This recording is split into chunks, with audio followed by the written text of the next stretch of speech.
자, 오늘 이 저녁 출애굽기 말씀 연이어서 듣도록 하겠습니다. 오늘은 본문 말씀을 중심으로 모세에게 찾아온 위기, 이런 제목으로 하나님의 말씀 증거하겠습니다. 자, 오늘 짧은 세 절의 말씀입니다. 짧은 세 절의 말씀인데 제가 지난주에 이 말씀만 똑 떼어내서 앞부분만 설교를 하고 이 부분을 설교를 안 했어요. 왜 그러냐면 이 세 절의 말씀은 사실 그 해석이 좀 많이 필요한 부분이 있어요. 그 난제 중에 난제고 좀 해석이 어려운 쉽지 않은 본문이 오늘 이 세 절의 말씀입니다. 자, 우선 상황을 좀 정리해 보죠. 모세는 처음에 하나님께서 주신 사명에 즉각적으로 순종합니까? 안 해요. 못하겠다고 하고 이리 피하고 저리 피하고 안 하겠다고 하고 변명을 합니다.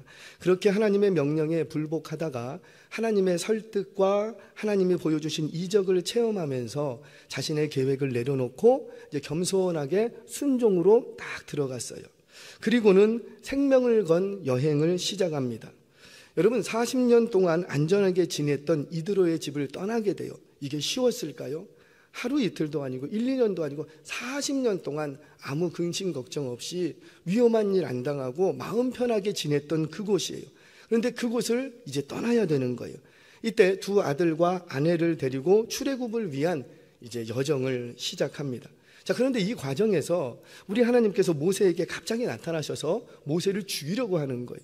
아니, 불순종하고 못하겠다고 안 하겠다고 그렇게 뺀질뺀질 할 때 그때 한번 탁 때리셨으면 될 것을 그때는 설득하고 뭐 이리저리 모세를 달래기도 하고 꾸짖기도 하고 막 그러시다가 이제 순종하면서 내가 사명 감당하겠습니다 라고 하나님의 뜻을 감당하지 않겠다는 게 아니에요. 이제 순종함으로 제가 감당하겠습니다. 나만 순종하는 것이 아니라 우리 가족들도 함께 헌신하겠습니다. 그런 마음으로 지금 생명을 걸고 출애굽을 위해서 떠났다고요. 그러면 우리 하나님이 나타나셔서 뭐 응원을 해 주시던가 아니면 뭐 여호수아처럼 두려워하고 있으면 두려워 말라, 놀라지 말라 뭐 이래 주시면 얼마나 좋겠어요. 그런데 우리 하나님 모세에게 나타나셔서 어찌하시고 왜 나타나신 거예요? 그 내일 아니라고 가만히 계시지 말고 모세를 죽이려 하는 거, 죽이려 하는 거. 도대체 가라고 해서 순종하는 길을 떠났는데 갑자기 나타나서 사명 감당해야 될 모세를 죽이려고 하는 이유가 뭔가? 자, 우리도 사명을 감당하기 위해 믿음의 여정을 시작했지요. 아멘이세요? 우리가 그냥 예수 믿고 구원받는 거는 그냥 천국까지 그걸로 끝나는 게 아니지요. 믿음의 여정이 있잖아요. 하나님이 우리에게 주신 사명, 그거 이루라고 우리에게는 시간을 주신 줄로 믿습니다. 그거 아니면 빨리 하나님 앞에 가는 게 제일 행복하고 복될 거예요. 그럼에도 불구하고 우리가 고난 많은 이 땅에 구원받은 백성으로서 있어야 되는 이유가 뭐냐면 하나님이 우리에게 세우신 계획과 뜻과 사명이 있기 때문에 우리도 그 사명에 순종하면서 이제 그 길 가려고 합니다. 그런데 이 믿음의 여정 속에 오늘 이 모세의 사건이 과연 우리에게 교훈하는 바가 뭔가, 이걸 좀 찾고 오늘 우리의 믿음의 여정에도 적용해 가시는 영적 원리들을 발견하시는 은혜가 있기를 바랍니다. 오늘 우리가 찾아야 될, 교훈 얻어야 될 영적 원리는 두 가지. 자, 첫 번째 하나는 아는 만큼 순종한다라는 거예요. 아는 만큼, 너 나를 알아? 아는 만큼 순종을 요구하신다라는 거예요. 근데 이때의 순종은 그럭저럭 순종이 아니라 온전한 순종을 요구하십니다. 왜? 알기 때문에. 우리는 모르고도 순종할 수 있어요. 무슨 뜻인지도 모르겠고 왜 이렇게 해야 되는지도 모르겠고 그래도 순종할 수는 있어. 그런데 우리 하나님이 지금 요구하시는 건 뭐냐면 너희가 나를 안다면, 너희가 내 뜻과 계획을 알았다면, 내가 어떤 존재인지를 알았다면 아는 만큼 순종해라. 그런데 그 순종할 때 어떻게 순종하라? 온전히 순종하라는 거예요. 자, 우리 성경 보겠습니다. 24절 같이 한번 읽겠습니다. 24절 시작. 모세가 길을 가다가 숙소에 있을 때에 여호와께서 그를 만나사 그를 죽이려 하신지라. 아멘. 자, 여기서 모세가 길을 가다가 숙소에 이제 숙박을 하게 되는데 이곳에 하나님이 나타나신 거예요. 그런데 여기서 뭐라고 말하냐면 여호와께서 그를 만나사. 여기서의 만나사라는 말은 바카쉬라는 말인데 이 말은 이렇게 만나다 이런 의미보다는 돌격하다 또는 덤벼들다 이런 뜻이 있어요. 그러니까 하나님께서 갑자기 모세에게 돌격하신 거예요. 갑자기 모세에게 덮치신 거예요. 왜 그랬는가? 뭐 때문에? 모세를 죽이려고. 왜 모세를 죽이려 했을까? 그 이유가 뭘까? 거기에 대한 해답이 지금 십보라가 얘기를 해주죠. 우리 25절 말씀 같이 한번 읽어보겠습니다. 시작. 십보라가 돌칼을 가져다가 그의 아들의 포피를 베어 그의 발에 갖다 대며 이르되 당신은 참으로 내게 피 남편이로다 하니 아멘.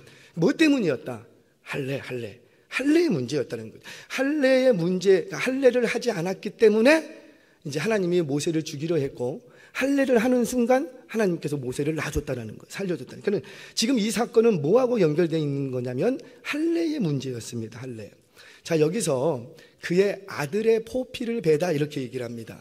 자, 당시 모세에게는 아들이 몇 명 있었고, 오 할렐루야. 하나의 이름은 그렇게까지는 하나는 게르솜, 하나는 엘리에셀, 이렇게 두 아들이 있어요. 그런데 이왕 할례를 할 것 같으면 두 아들 다 해야 되잖아요. 근데 여기서는 어떻게 쓰냐면 그의 아들들의 포피가 아니라 아들의 포피예요. 그러니까 단수로 쓰입니다. 그러니까 이 말은 뭐냐면 개연성을 보고 추적해 본 결과 장자였던 게르솜은 할례를 한 거예요. 그런데 누가 아직 할례를 못 받은 거예요? 그렇죠. 둘째 엘리에셀이 아직 못 받은 거예요. 어떤 이유에서든지 모르겠지만 첫째 아들 게르솜은 할례를 행했고 둘째 아들 엘리에셀에게는 할례를 행하지 않았던 거예요. 여러분 죄송합니다. 여러분 할례가 뭐죠? 할례 우리 창세기 말씀 보겠습니다. 창세기 17장 10절 11절 말씀 같이 보겠습니다. 시작. 너희 중 남자는 다 할례를 받으라. 이것이 나와 너희와 너희 후손 사이에 지킬 내 언약이니라. 너희는 포피를 베어라. 이것이 나와 너희 사이에 언약의 표징이니라. 아멘. 자, 그래요. 할례라는 건 뭐냐면 언약 백성이 되었다는 표식이래요. 표징이래요. 그러니까 이 할례 의식은 모든 이스라엘 백성들 남자들은 난지 며칠 만에, 와 할렐루야, 난지 8일 만에 모두가 반드시 받아야 되는 거예요. 자, 당시 고대 근동에는 이 당시에 고대 근동에는 바벨론과 아수르를 제외하고는 대부분의 셈족 계열들은 다 할례를 했습니다. 다 할례라는 건 포피를 베는 그런 의식들을 다 치렀어요. 지금 이집트 같은 경우는 여인들도 그렇게 하지요. 그래도 지금도 여인들이 그것 때문에 생명이 왔다 갔다 하고 많이 죽어나간다 그래요. 국가에서 못하게 해도 그렇게 이제 전통적으로 가문이 내려오기 때문에 한다고 합니다. 자, 그런데 다른 민족들이 행하는 이 이스라엘 민족 말고도 이스라엘에게만 할례가 있었던 건 아니라고요. 똑같은 의식이 이방 민족 모두에게 있었어요. 그런데 특이한 건 뭐냐면 다른 민족들이 할례를 행하는 이유는 성인이 되었다는 의미에서 할례를 행하는 거예요. 그러니까 성인식을 치르는 하나의 의식이었던 거죠. 의식. 그래서 성인이 되는 의식으로서 할례를 했기 때문에 대략 몇 살쯤에 할례를 하게 되고, 남자 12세나 15세쯤 그러니까 성인이 되고 난 후에 이제 할례를 행하는 거예요. 자, 그런데 이스라엘 백성들은 달라. 언제 행하라? 그렇죠. 난지 8일 만에. 왜 이렇게 8일 만에 하라는 거예요? 너희가 하는 이 할례 의식은 이방 민족들이 하는 그런 할례 의식과 다르다. 이 할례 의식은, 포피를 베는 의식은 성인식을 위해서 할례를 하는 것이 아니라 너희가 나의 언약 백성이 되었음을 인치는 표식으로서 너희들 하는 것이다. 의미 자체가 다른 거예요. 어떤 학자들은 이걸 잘 이해를 모르시는 것 같아요.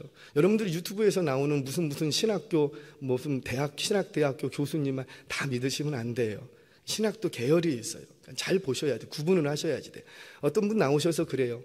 이 할례라는 것은 고대 근동의 모든 이방인들에게 다 있었던 그런 의식이다. 이스라엘에게만 있지 않고. 맞아요. 그 의식이 성경 안에 들어온 것이다. 뭐 이렇게 주장하는데 그거는 모르는 소리예요. 달라요. 의미 자체가 다르고 행하는 시기 자체가 다른 거예요. 그러니까 이스라엘 백성들에게는 난지 8일 만에 할례를 해도 되고 안 해도 되고의 문제가 아니라 너가 이스라엘 백성, 언약 백성이면 반드시 난지 8일 만에 할례를 행해야 하는 거예요.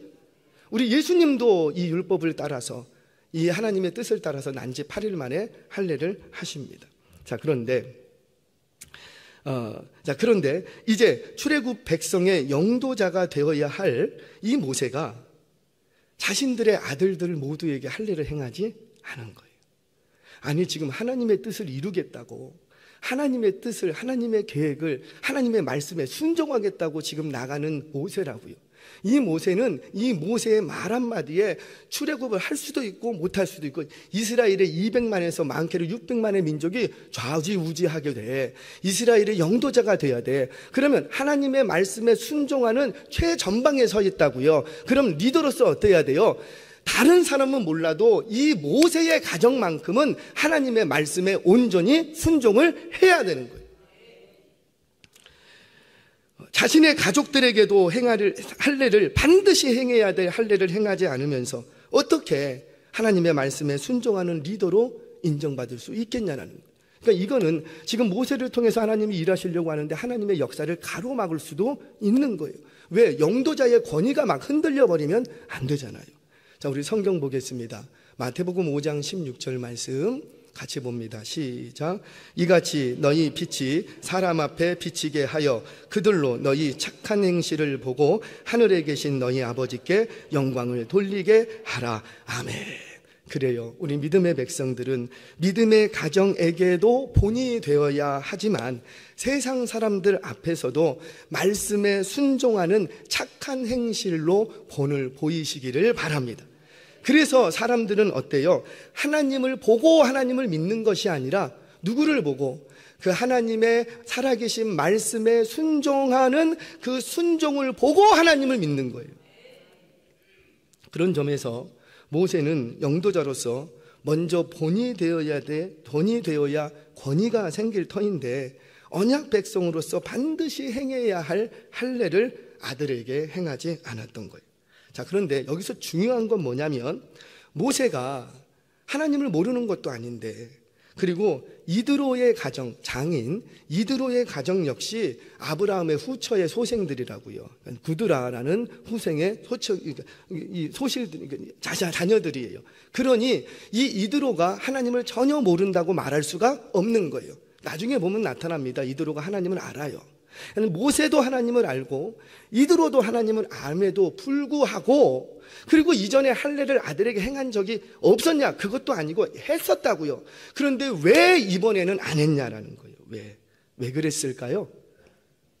제가 이렇게 자료들을 이렇게 돌아보면 크게 두 가지로 해석이 좁혀집니다. 하나는 할례를 며칠 만에 해야 되는데, 난지 8일 만에 해야 되는데 광야 생활을 하다 보니 그 시기를 놓쳤다. 근데 놓친데도 불구하고 집안에 아무 문제가 안 생겨. 아들이 잘 자라. 그러니까 그냥 미루다 여기까지 온 거예요. 자, 또 하나의 해석은 십보라 아내죠. 또는 이드로 장인의 반대가 있었기 때문에 할례를 행하지 못했다. 이런 주장이 있습니다. 무슨 말이냐면 모세는 이드로의 집에 더부살이하는 인생 아니겠어요? 따라서 십보라와 그 이드로가 자기 손자가 피를 보는 것을 싫어했던 거예요. 여러분도 한번 생각해 보세요. 여러분들의 손자 난지 8일밖에 안 됐어. 그런데 그 아이의 몸에 칼을 대보세요. 좋아요, 싫어요? 아마도 이 아이, 이 8일밖에 되지 않은 아이가 100일도 아니고 이 아이 어디 손댈 데가 있다고 이 아이 몸에다가 칼을 대. 그리고 이 아이에게 피를 흘리게 만들어. 그러니까 이것이 십보라나 이드로 장인의 입장에서는 좀 싫었던 모양이에요. 그래서 아마도 모세는 할례를 행해야 한다고 주장했을지라도 십보라와 이드로가 적극적으로 반대하자 굳이 싸우면서까지 내가 이렇게 할 필요가 있을까? 이렇게 생각을 했던 거지요. 그렇게 할례를 행하지 않고도 방금 말씀드린 것처럼 아이가 커가는데 아무 문제가 안 생겨. 그러니까 둔 거예요. 그냥 둔 거예요. 즉 십보라와 이드로의 반대 때문에 할례를 행하지 않았다, 이런 주장이 있습니다. 그런데 대체적으로 주경학자들은 이 두 번째 주장에 무게를 실어요. 저도 역시 타당성이 가장 높다고 생각을 합니다. 자, 그런데 이 할례를 행하지 않은 것 때문에 하나님이 누구를 죽이려 하시고? 모세를. 사랑하는 여러분, 기억하세요. 하나님을 만나고 하나님의 음성을 듣고 하나님을 경험했다면 하나님에 대한 지식이 생긴 거예요. 그렇죠? 지금 하나님께서 모세를 만나주시고 당신의 은밀한 계획을 모세에게만 알려주시고 그 모세를 설득하기 위해서 이적과 기적을 통해서 하나님의 전지전능하심을 보여주셨어요. 그러면 모세에게는 그냥 글로만 들었던, 귀로만 들었던 그런 지식이 아니라 실제로 보고 맛보고 경험하게 된 진짜 지식이 생겼어요. 그럼 하나님을 아는 지식이 더 많아진 거예요? 줄어든 거예요? 더 많아진 거예요. 그러면 어떻게 해야 돼요? 하나님을 아시는 지식이 더 커지고 많았으면 출발하기 전에 내가 하나님 앞에 온전히 순종해야 했다, 뭐 이런 태도를 보여야 되는데, 하나님을 아는 그 풍성한 지식을 가졌음에도 불구하고 이전과 달라진 게 없는 거예요. 사랑하는 여러분, 반드시 기억하세요. 우리 하나님은 하나님을 알고도 아는 만큼 순종하기를 원하십니다. 아는 만큼 순종을 요구하십니다. 모르는 거는 괜찮아. 하지만 아는 만큼은 알려주셨을 때는 반드시 순종을 요구하시는 거예요. 그런데 그때의 순종은 어떤 순종이라? 온전한 순종을 요구하시는 거예요. 왜? 하나님을 알기 때문이에요. 그래서 신앙의 연수가 오래되신 분들은 정말 긴장하고 살아갈 수밖에 없어요. 왜? 우리가 더 많이 알잖아요. 할렐루야. 교회의 리더들, 그래도 다른 분들보다 하나님을 많이 경험하고 하나님을 많이 알잖아요. 그러면 아는 만큼 어찌해야 되겠다? 순종해야 된다. 그러니까 우리의 순종과 아이의 순종을 같은 위치에서 저울질하면 안 된다는 거지요. 내가 믿음이 크고 내가 하나님을 아는 지식이 풍성해졌으면 그 풍성한 지식만큼 순종해야 되는 거예요. 근데 순종할 때 어떻게 순종하라? 온전히 순종하라. 만약에 온전히 순종할 만한 지식을 가졌음에도 불구하고 순종하지 않으면 그때부터는 하나님이 훈육에 들어갑니다. 말로 하지 않아요. 정말 그런가? 성경을 보겠습니다. 자, 우리 출애굽의 여정 앞으로도 살펴보겠지만 이후에 홍해를 건너게 됩니다. 홍해를 건너고 미리암과 백성들이 홍해를 가르시고 구원하신 하나님을 솟구치면서 하나님을 찬양을 합니다. 여호와를 찬송하라, 여호와를 찬송하라. 그는 높고 영화로우시며 그 말과 탄자를 다 바다에 던지셨음이로다. 그렇게 뛰면서 하나님을 성호를 찬양했어요. 그런데 사흘이 지나자 그 찬양하던 입술이 원망의 입술로 바뀝니다. 뭐 때문에? 쓴물을 만난 거예요. 물이 없는 거예요. 쓴물을 만났다고 이 물, 이런 물가로 우리를 인도했냐고, 이러려고 우리를 구원했냐고 막 그러면서 모세를 향해서 원망하고 불신합니다. 그때 모세가 기도하죠. 그때 하나님이 어떻게 하세요? 쓴물을 꿀물로 만들어 주셨죠. 쓴물을 단물 되게 해주니까 먹을 수 있는 물이 되게 해주셨어요.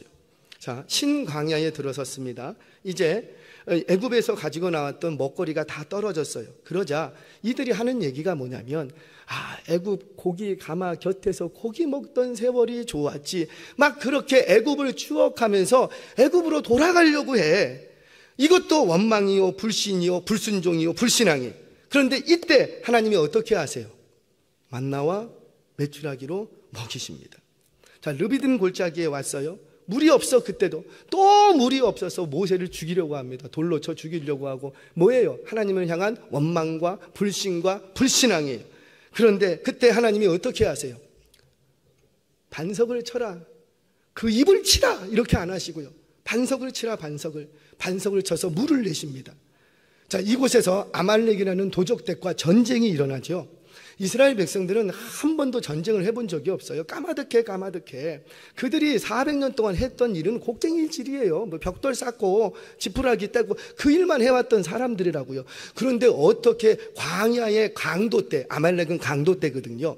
강도 때 이 도적대들과 어떻게 싸워서 이기겠냐고요. 그런데 싸웠더니 이겨요, 져요? 이겨. 이거 누가 하신 거예요? 하나님. 뭡니까? 우리 하나님은 이때까지 그들이 원망하고 불신앙하고 불순종해도 그들을 문제 삼지 않았어요. 계속해서 문제가 일어날 때마다 그 문제 앞에서 불신앙을 보여도 책망하지 않고 그저 그 문제를 깔끔하게 해결해 주십니다. 자, 그런데 이랬던 하나님께서 태도가 갑자기 바뀝니다. 시내산에 딱 도착을 했어요. 시내산에 도착해서 율법과 규례와 법도를 딱 받고 나니까 그 다음부터는 어떻게 하느냐? 내려오자마자 그 시내산 아래에서 뭐 하고 있었고? 우상 숭배하고 있어. 뭐 이스라엘 백성들이 우상 숭배하게 한두 번이에요? 그런데 그날따라 우리 하나님이 크게 노여워하십니다. 그러면서 어떻게 하래요? 내가 다 죽여버리겠다.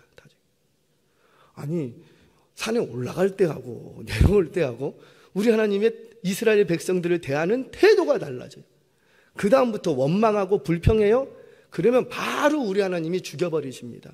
뭐 그것도 한두 명이 아니에요. 수천 명씩 그냥 뭐예요? 하나님이 징계해 버리시는 거예요. 훈육하시는 거예요. 왜 그러는 겁니까? 너희가 나를 알 만큼 아는데, 심지어 이들이 얼마나 많은 이적과 기적을 경험했냐고요. 뿐만 아니죠. 이적과 기적과 경험한 것이 아니라 여러분들처럼 저처럼 시내산에 올라가서 하나님의 율례와 규례와 법도를 하나님으로부터 친히 들었다고요. 배울 만큼 배웠어. 알 만큼 알아. 그러면 어떻게 해야 되고, 아는 만큼 순종해야 되는 거예요. 그런데 여전히 출애굽해서 나온 백성들 마냥, 어린아이 아장아장 걷는 마냥 이제 그 믿음을 사용할 만한 때가 됐는데도 불구하고 여전히 투정버리고, 그러면 우리 하나님 어찌하시고? 그때부터는 채찍이 그냥 들어. 말로 안 해. 말로 안 해. 사랑하는 여러분, 누가 그러시더라고요. 어떤 부흥 강사님, 말로 할 때 들으세요. 살살 얘기할 때 세게 들으세요. 그러더라고요. 말로 할 때 들어야지. 말로 할 때.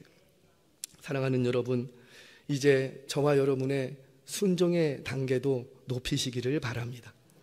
어린아이일 때는 그저 우리 하나님 작은 순종에도 만족하시고 기뻐하셨어요. 하지만 언제까지나 어린아이일 수는 없지 않습니까?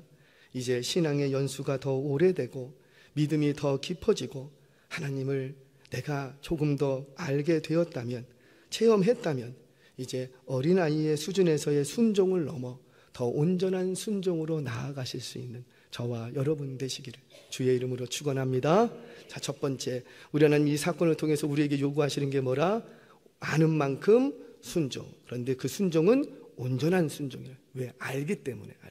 자, 두 번째입니다. 두 번째는 바로 내게 일어난 사건과 나의 죄를 연결시킬 수 있어야 돼요. 그러니까 무슨 말이냐면, 내게 지금 닥친 내가 원치 않은 사건과 상황, 고난의 문제가 왔어요. 갑자기 터졌어요. 그런데 그 갑자기 터진 사건을 끌어안고 나의 지난날의 죄와 허물은 없는가? 그러니까 이 사건을 말씀으로 해결할 수가 있어야 된다.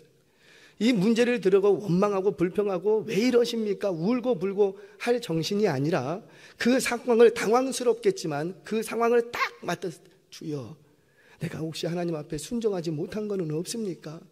왜 이때에, 왜 오늘, 왜 지금 이 순간 나에게 이 문제를 주시나요? 하나님께 물을 수 있어야 된다는 거예요. 자, 하나님께서 모세를 죽이려 합니다. 이때 누가 움직이죠?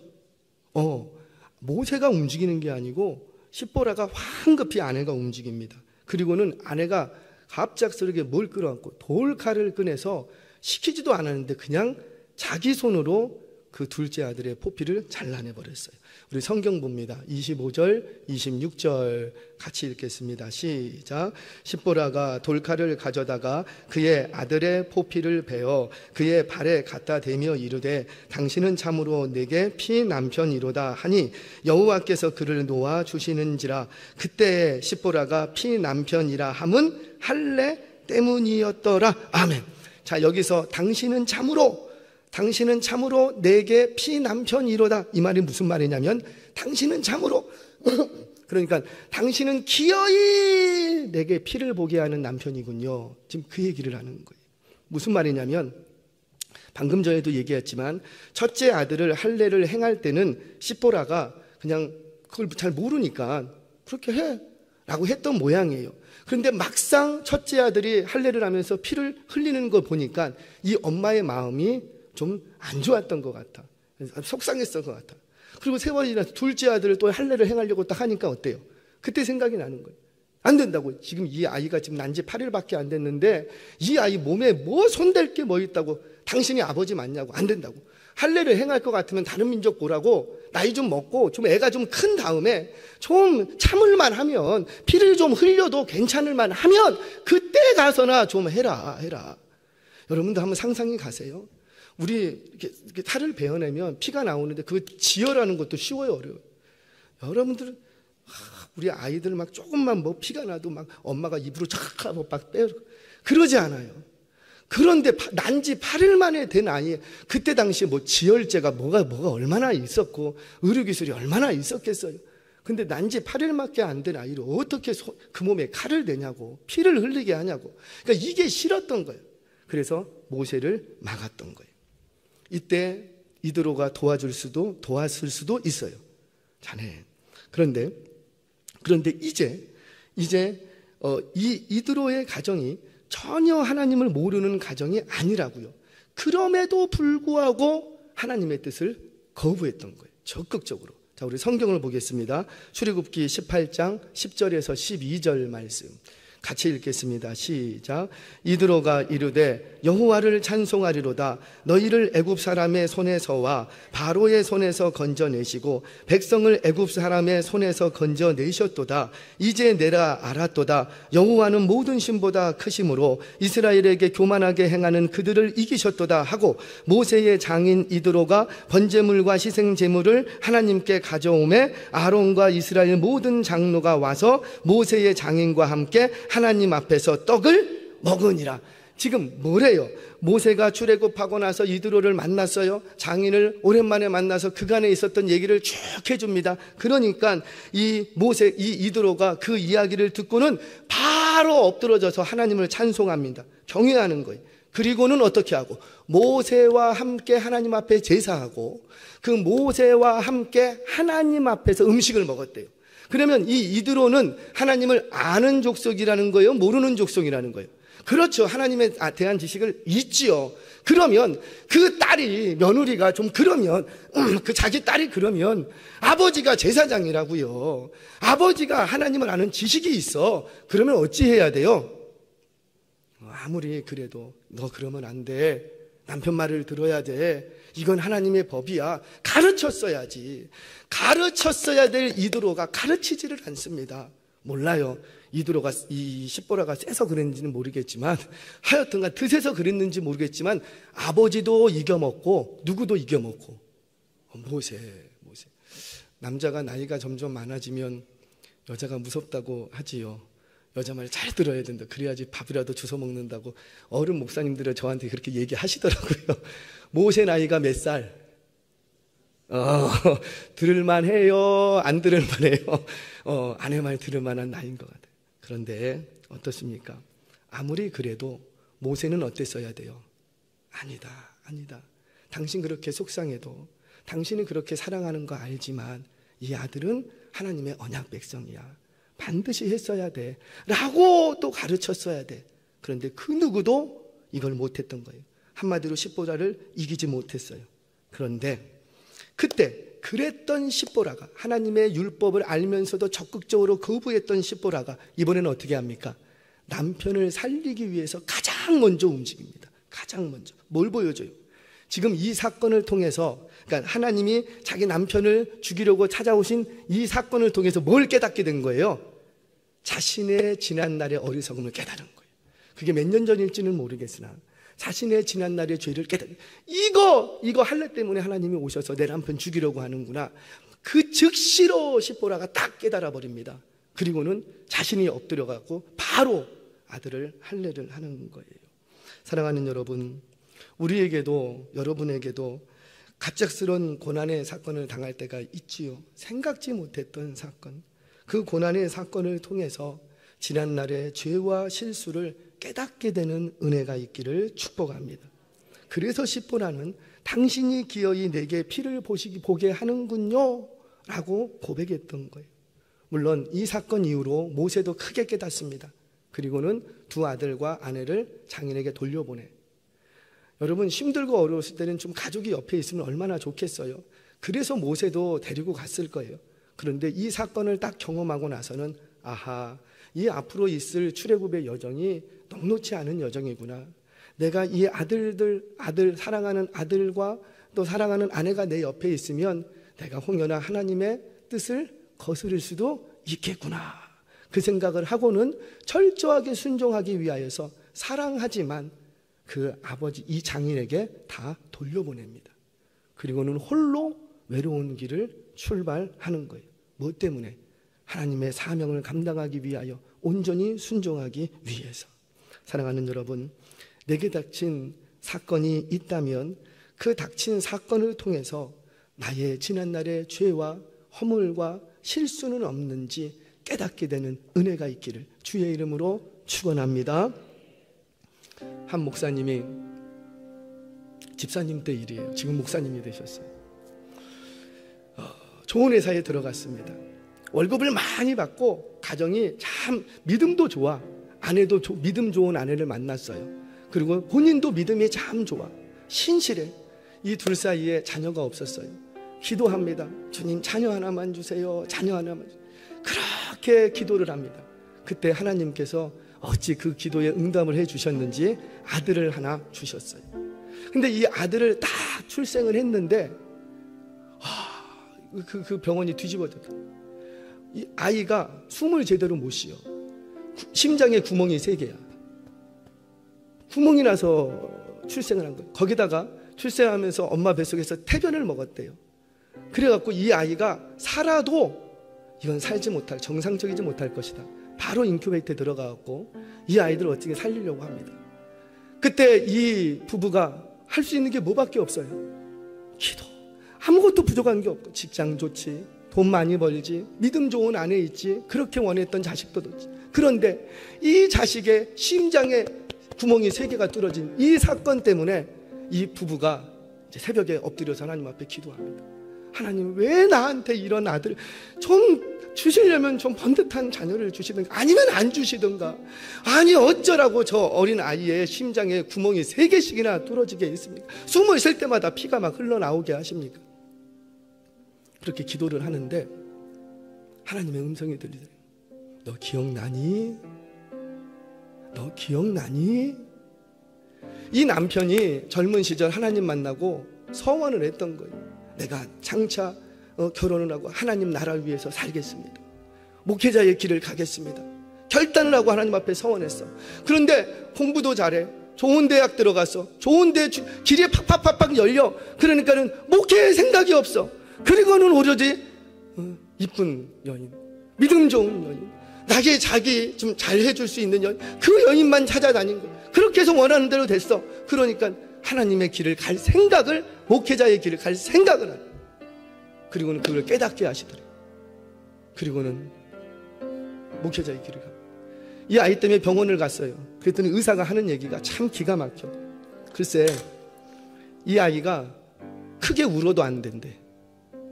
감기 걸려도 안 된대. 아니, 큰 소리를 내도 안 된대. 아니, 세상에 아이가 어떻게 울지 않을 수가 있냐고요. 그러니까 울면은 심장에 가부가 걸려서 위험하다는 거예요. 뛰어도 안 된다는 거예요. 그 아이를 끌어안고 회개하면서 기도하기 시작합니다. 하나님, 이 아이를 통해서 나의 죄를 보게 하시고 깨닫게 하셨군요. 퍽퍽 울려서 이 아이만 살려주신다면 진정 하나님의 길 가겠습니다. 그분이 지금 목사님이 되셨습니다. 그분의 책에 있는데 제가 책 이름이 기억이 안 나요. 그분의 간증책이. 그때 제가 볼 때 8살이었거든요. 아이가, 남자아이가. 그때 이렇게 기록했어요. 8살이 됐습니다. 지금까지도 운동장에서 폴짝폴짝 뛰면서 잘 살고 있습니다.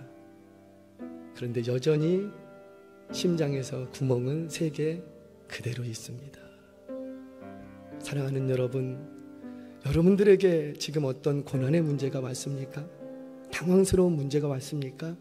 그러면 그 자리에 엎어져서 울고 원망하고 불평하지 마시고, 그 사건과 혹여나 내가 이 사건 속에서 하나님께 다하지 못한 순종이 있는가, 죄와 허물은 없지 않았는가 돌아볼 수 있는 은혜가 있기를 바랍니다. 그렇게 할 때 그 고난의 사건은 여러분들을 망하게 하는 고난의 사건이 아니라, 그 고난의 사건은 하나님을 또 한 번 알게 되는 기적의 사건이 되고, 그 기적의 사건은 여러분들의 가정을 구원하는 구원의 사건이 될 줄로 믿습니다. 우리 한번 같이 기도하겠습니다.